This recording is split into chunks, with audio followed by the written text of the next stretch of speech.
Nous voici donc pour ce nouveau rendez-vous du mois de mai sur les capsules de Lily, être fier de qui l'on est pour enfin cheminer vers soi. Pourquoi ce thème ce mois-ci? Tout simplement parce que j'avais envie de vous faire un témoignage de mon propre cheminement afin de vous montrer que nous sommes tous égaux. Personne n'est supérieur à personne, nous avons tous un chemin particulier à poursuivre, rempli d'épreuves, d'obstacles que nous devons surmonter, contourner pour enfin arriver à qui nous sommes réellement et pouvoir terminer ce chemin dans la plus grande sérénité possible. Donc je voulais vous faire ce témoignage qui bien évidemment a des liens avec les vidéos que j'ai faites précédemment, notamment sur la confiance et estime de soi et une certaine forme d'addiction, comme quoi personne n'est à l'abri de quoi que ce soit, on est vraiment tous égaux. Donc, je vais commencer par forcément le début. Donc, ça va être un témoignage de ma naissance jusqu'à aujourd'hui. Donc, en 41 temps, en fait, je vais vous faire les grandes lignes parce que sinon, les capsules de Lily vont devenir la vie de Lily en série. Et puis bon, il y a des passages qui nous intéresseront pas forcément. Donc, pour faire simple, j'ai grandi dans une fratrie de 4 où je suis la cadette au bord du bassin d'Arcachon, dans une résidence HLM chère à mon cœur. J'ai grandi dans un niveau familial sans grande difficulté. Ceci dit, à l'école, au jour d'aujourd'hui, je vous dirais que j'étais plus adaptée qu'intégrée. Maintenant, je sais pourquoi. Parce que je fais partie, tout comme mes enfants d'ailleurs, d'une catégorie qu'on appelle zèbres, les fameux enfants précoces. J'aime un petit peu moins ce terme, au potentiel intellectuel et ou émotionnel. Donc c'est très compliqué pour nous de nous adapter.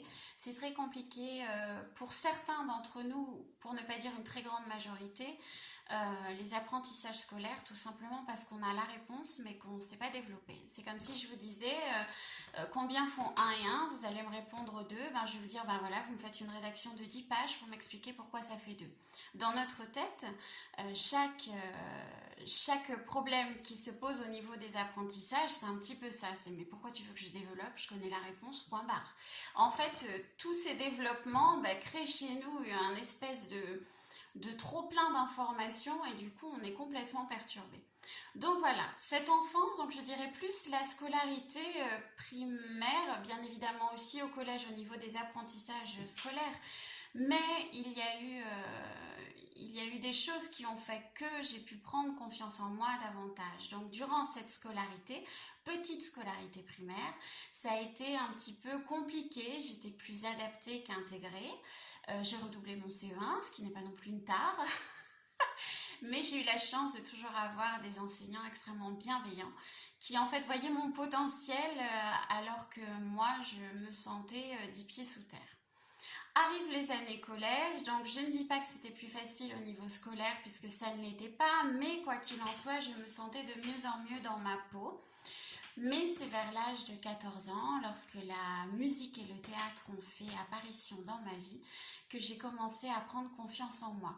C'est à ce moment-là que je me suis rendu compte qu'en fait, je pouvais exprimer des choses différemment. Que par le biais de la parole, je pouvais exprimer en jouant, je pouvais exprimer en interprétant une chanson, et ce n'était pas grave puisque c'était pas moi finalement, c'était la chanson ou mon personnage. Donc j'étais cachée derrière quelque chose pour pouvoir enfin m'exprimer. Néanmoins, cela m'a aidé à prendre confiance en moi et bien évidemment il y a eu des répercussions au niveau scolaire, social, et forcément tout ce qui s'ensuit. Cette créativité, ce domaine artistique a été pour moi vraiment le vecteur d'une grande confiance en moi. C'est pas pour rien si aujourd'hui j'ai fondé une association d'art-thérapie pour enfants et adolescents. Tout se tient, tout est toujours lié. Donc voilà, seulement vers l'âge de 15-16 ans, je ne sais plus vraiment les dates et les âges, je vais voir la conseillère d'orientation pour justement savoir un petit peu ce que je vais faire plus tard. Donc je lui explique que je suis attirée par l'enfance, mais je suis attirée aussi par le domaine psychologique et donc pourquoi pas devenir psychologue pour enfants. Donc cette charmante dame, avec toute la maladresse qui soit, me dit textuellement, elle me fait même pas comprendre, elle me dit que c'est vraiment un choix trop intellectuel pour mes compétences. Donc moi, dans ma tête de Nelly de 15-16 ans, se grave inconsciemment, mais ma pauvre fille, tu es tellement stupide que tu n'arriveras jamais à réaliser tes rêves. Ne me demandez pas ce qui s'est passé le reste du rendez-vous parce que je suis incapable de vous le dire. Bon, ça, moi, ça fait quelques années. Mais en plus de ça, pour moi, c'est le flou, le trou noir. Seule cette phrase reste dans ma tête. Donc, je ne vous cache pas que, bien évidemment, tous les examens qui ont suivi ont tous été ratés.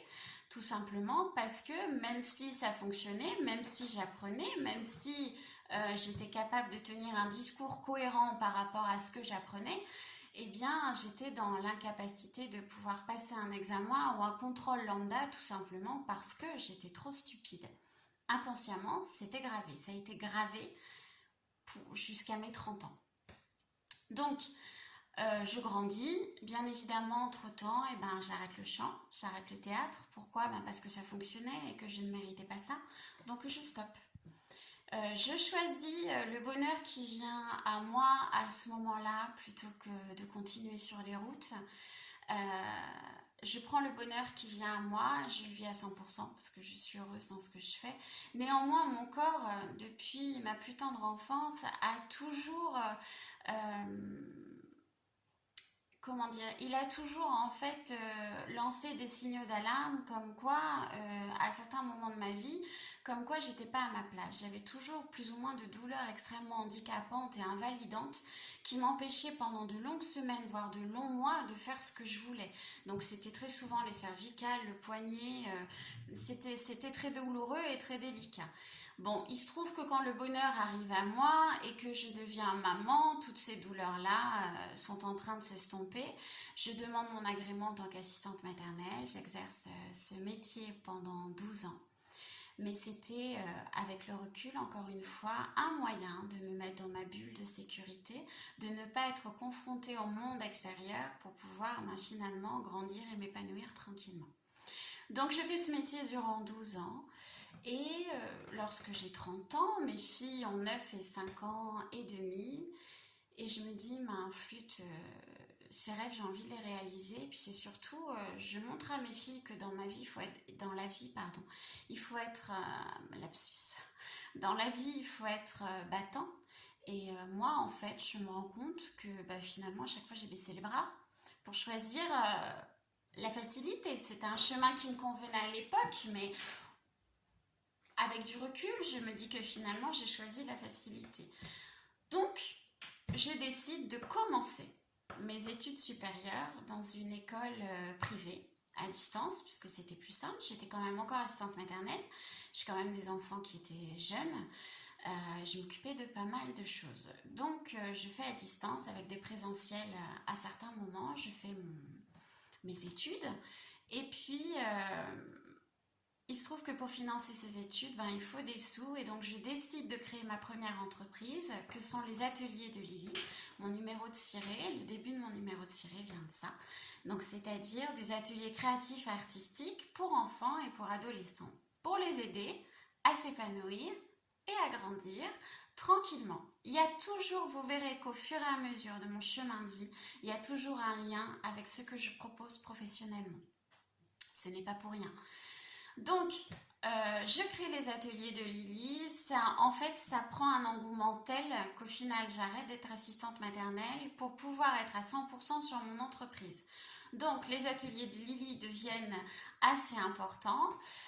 Moi, je m'épanouis, mais mon corps me lance quand même encore certains signaux d'alarme. Je commence à perdre l'audition. J'ai une hypothyroïdie qui se déclare. J'ai vraiment tout le temps une gêne ici. Ce n'est pas pour rien non plus. Mon corps commence à... Voilà, c'est par moments. Il y a des moments où je suis vraiment pas bien, il y a des moments où je suis extrêmement bien. Voilà, c'est constamment en fait en dents de scie. Bref, mes ateliers fonctionnent très très bien, mes études fonctionnent très très bien. On m'encourage même à continuer suite à la soutenance de mon mémoire. Et là, je me dis, mais c'est pas possible. Ah bon, je continue et en fait, je vais continuer même pendant 8 ans jusqu'à devenir psychanalyste. Donc, je continue ces études. Les projets autour des ateliers de Lily se développent. Je fais mon théâtre art thérapeutique au sein des écoles de ma commune. J'ai des projets avec différentes communes, toujours au niveau du terme artistique et thérapeutique. Donc j'avance, bon an, mal an, c'est une affaire qui marche bien et tout fonctionne comme je le souhaite. En fait, au fur et à mesure où j'aide les enfants à grandir et à s'épanouir, c'est un moyen indirect d'aider mon enfant intérieur à grandir et à s'épanouir. Au fur et à mesure où je les aide à cheminer vers eux-mêmes, et ben moi aussi je chemine. Donc qu'est-ce qui se passe? Je me réinscris dans une école de chant. Je suis quand même en train de perdre l'audition. Je le sais, mais je n'ai pas envie de l'entendre. Je suis un petit peu compliquée. Je m'inscris donc dans une école, dans une chorale de ma commune. L'ambiance est top. Moi, je suis bien, je suis là où il faut. Et puis, je perds mon audition de plus en plus. Mon médecin me fait remarquer que je lis sur les lèvres et qu'il est temps de faire quelque chose. Donc là, s'enclenche bien évidemment une opération puisque effectivement, je devenais sourde profonde. Seulement, on a des sortes de remèdes. C'est-à-dire que j'ai un sens qui part, j'en ai un autre qui se développe. Donc, je suis devenue extrêmement observatrice, ce qui m'a énormément aidée durant mes études de psychanalyse et qui m'aide encore aujourd'hui au sein de mon cabinet. Donc, je suis devenue très observatrice et en même temps, je lisais sur les lèvres. Donc, non, en fait, j'entends très bien, je comprends ce qu'on me dit. Non, je comprenais rien du tout. Et c'est ma fille de 5 ans à l'époque qui me faisait traverser la rue parce que je n'entendais même plus les voitures. Donc, je me fais opérer, je me fais poser un implant, ça fonctionne super bien. Aujourd'hui, j'ai recouvré mon audition, donc tout va bien. Par contre, le chant, c'est compliqué, mais j'ai pas envie de l'arrêter, donc je le reprends au sein de mes ateliers, avec les enfants, avec mes petits artistes. Et donc, et notamment ma cadette, avec qui je chante du coup lors des spectacles, c'est un exercice extrêmement difficile pour moi au jour d'aujourd'hui, puisque j'entends ou la musique ou ma voix, mais j'ai un mal fou à entendre les deux. Donc comme dirait ma fille, c'est pas grave, en fait, tu peux chanter a cappella. Hein. Ben oui, effectivement, c'est pas grave. C'est pas grave, il y a d'autres moyens. Donc voilà, donc je continue. Et puis j'arrive vers l'âge de 38-39 ans et je me rends compte qu'à chaque émotion particulière, mes mains commencent à chauffer.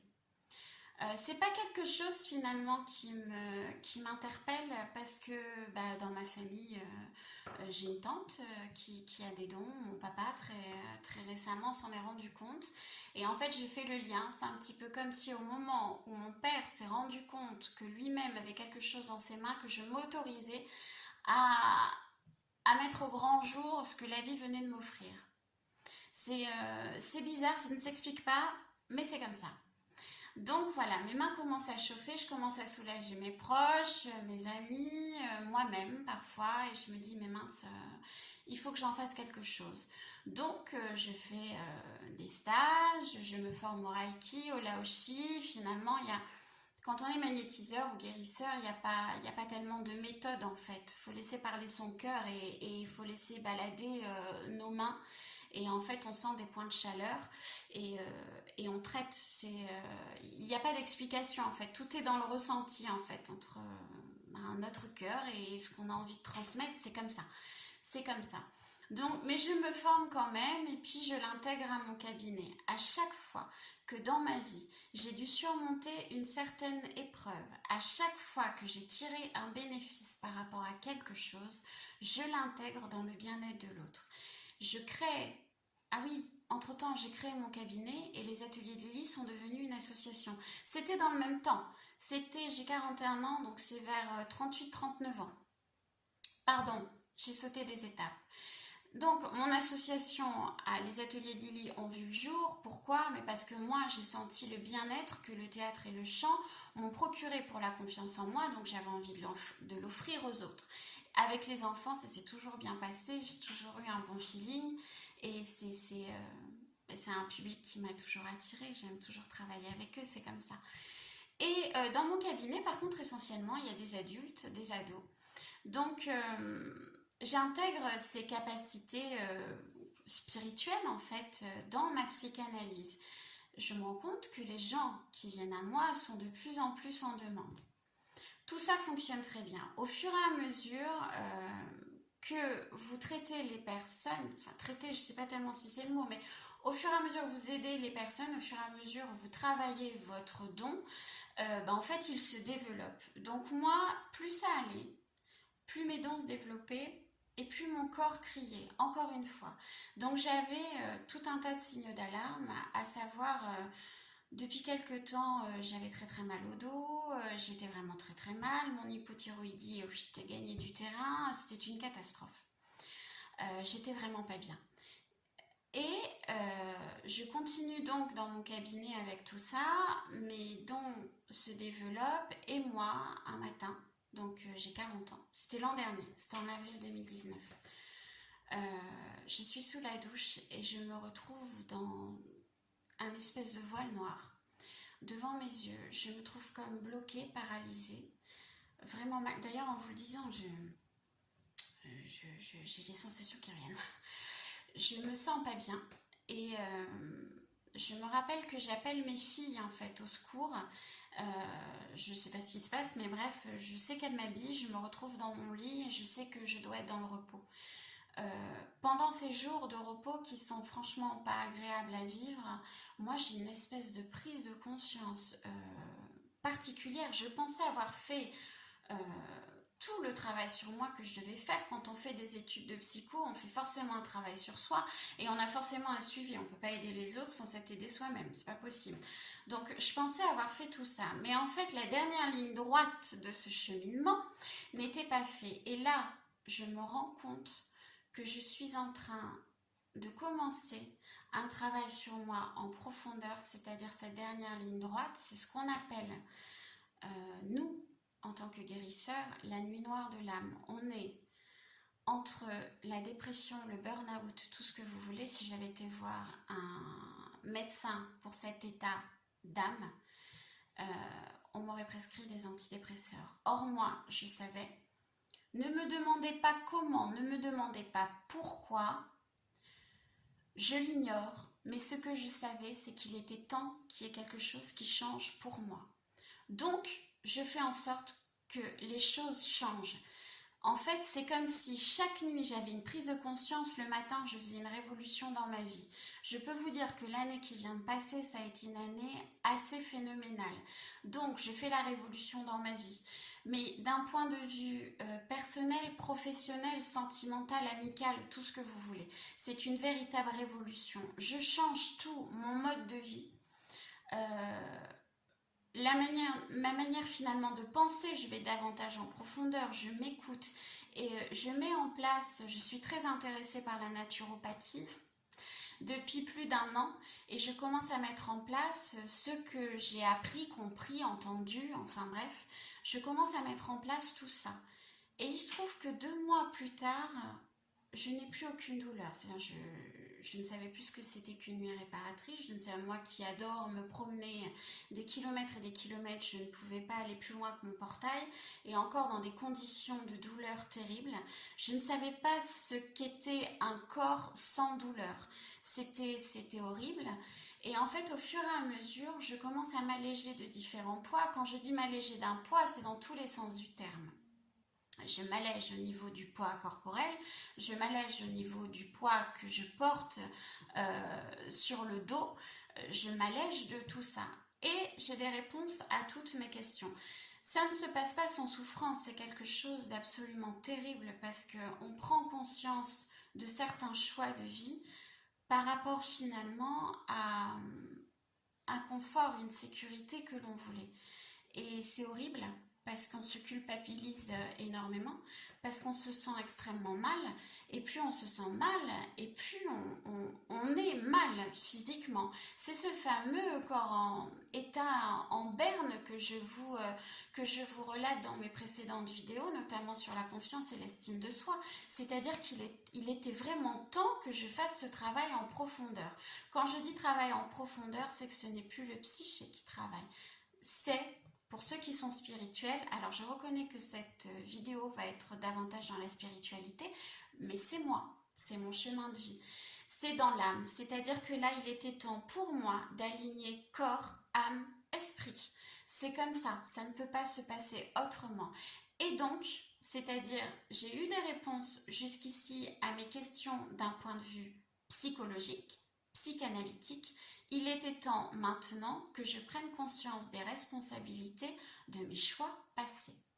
Donc ça se fait dans une certaine souffrance et en même temps, cette souffrance, elle est salvatrice. Je reconnais que c'est pas facile à comprendre, mais c'est ainsi. C'est ce qu'on appelle le travail en profondeur. Ce travail, il est essentiel. Si vous ne le faites pas, vous ne pouvez pas avancer. À chacun ses responsabilités. Vous êtes libre de le faire, comme vous êtes libre de ne pas le faire. Maintenant, ensuite, il faut accepter que votre vie, finalement, elle n'évolue pas. Elle soit toujours, il y a toujours les mêmes problèmes, c'est comme ça. C'est-à-dire que ou vous prenez ce risque de souffrir, entre guillemets, encore et d'avancer, ou alors vous restez dans cette bulle, dans cette zone, mais dans ces cas-là, vous prenez la responsabilité de toujours avoir les mêmes ennuis au même moment, de jamais trouver le vrai boulot qui vous tient à cœur, c'est comme ça. C'est comme ça ne peut pas être autrement. Bref, donc je travaille sur moi, je fais ma révolution. Au bout de 4 mois, je commence à me sentir très mal au niveau de la gorge, au niveau de ma thyroïde. Donc qu'est-ce qui se passe? Je vais voir mon médecin et je lui dis je sens que je suis trop dosée, ça va pas, en fait je peux pas parler sans m'étouffer, je sens que c'est enflé. J'avais tout un tas de mon corps en fait sautillé, bref ça n'allait pas. Donc on fait vraiment des analyses de sang. Et suite à ces analyses de sang, effectivement, je suis trop dosée. Mon dosage est diminué de moitié. Je continue donc mon mode de vie sain d'un point de vue, c'est-à-dire que quand on est dans l'holistique, c'est vraiment l'équilibre entre corps, âme, esprit. Donc, je continue d'équilibrer tout ça dans mon mode de vie et je me mets un mode de vie qui peut paraître strict pour ceux qui le voient de l'extérieur, mais qui est extrêmement sain pour moi. Donc, je mets mon mode de vie, je continue sur mon mode de vie. Aujourd'hui, je ne prends plus de médicaments, je n'ai plus rien qui me gêne. Alors, il faut savoir que dans une maladie, il y a 80% de mental, 20% de génétique. Attention, je ne dis pas que toutes les maladies sont d'ordre psychologique, je le sais, j'en ai fait les frais. Pour mon audition, me disait oh là là, mais qu'est-ce que vous ne voulez pas entendre? Ben si, j'aimerais bien entendre justement, je suis sourde comme un pot. Et en fait, c'était pas du tout psychologique, c'est une maladie de transmission. Bref, c'est génétique. C'était mon arrière-grand-mère avait ça, paternelle, puis ma grand-mère, et puis c'est arrivé sur moi et certainement d'autres membres de ma famille. Mais bon, voilà, papier cadeau, voilà. Enfin, de toute façon, maintenant je suis réparée, donc c'est pas grave. Donc, pour mon hypothyroïdie, c'était d'ordre psychologique. Toutes ces émotions que j'ai refoulées durant des années, toutes ces paroles qui n'ont jamais pu sortir quand j'ai arrêté le chant finalement et le théâtre, sont restées ici. Et ça a déglingué tout le reste parce que il fallait que je me trouve une excuse à ce mal-être. C'était pas possible. Donc, qu'est-ce qui s'est passé? J'arrive du médical, j'ai été préparatrice en pharmacie. Donc, qu'est-ce qui s'est passé? Ici, hypothyroïdie, il y en a dans ma famille, donc pourquoi est-ce que je n'aurais pas ça? Donc, psychologiquement, on est en train de se créer la maladie, en fait. Hop, c'est là. Et tout ce qui en découle, j'avais mon excuse sur mon état d'être, sur cette sécurité, finalement, corporelle aussi que je me mettais. Ne vous approchez pas trop, ne rentrez pas dans ma bulle. Aujourd'hui, j'ai plus besoin de cette carapace, j'ai les réponses à toutes mes questions. Donc, qu'est-ce qui se passe? Tout se remet à sa place. Donc, voilà. Ça, c'est l'année de mes 40-41 ans. Il se trouve que le début du confinement arrive et je me dis, ce serait idiot de vivre ce confinement. De toute façon, je vais moins travailler comme la plupart des gens. Donc, autant l'utiliser pour enfin passer mon certificat de naturopathe et pouvoir intégrer encore une fois ce qui me fait du bien, ce qui m'a aidé à me sentir mieux dans ma pratique. Donc, je passe cet examen que j'étudiais depuis quand même un an et demi. Donc, je passe mon examen, je l'ai durant le confinement. Je l'intègre, j'ai tout prêt. Pour l'après-confinement, tout est prêt. Je l'intègre dans ma pratique, c'est-à-dire quand on vient me voir, on a une analyse, on a des soins énergétiques, on a un bilan naturopathique, on fait aussi de l'hypnose pour ceux qui en ont envie. Et en fait, tout ça, c'est fait pour vous aider, pour aller mieux. Pourquoi? Parce que tout ça, je l'ai pratiqué sur moi et ça m'a aidé. Donc, c'est ce cheminement que je fais aussi durant le confinement. Je suis en train de passer l'aspirateur dans ma maison un beau matin, il y a quelques jours. Et là, je réfléchis sur ma vie, passant l'aspirateur, que voulez-vous? Donc, je passe l'aspirateur et là, je me dis, mais en fait, Nelly, toutes les épreuves, les obstacles que tu as passés durant ta vie, tu en as su tirer une expérience, tu as su trouver ce qui était positif pour toi et au final, tu l'as intégré, tu as appris, tu t'es formé pour pouvoir le mettre au service des autres. Mais tout, c'est-à-dire on parle de l'artistique, on parle de l'énergétique, on parle du spirituel, qui est pareil de toute façon, de la psychanalyse pour aller, parce que j'ai fait un travail sur moi de cette manière.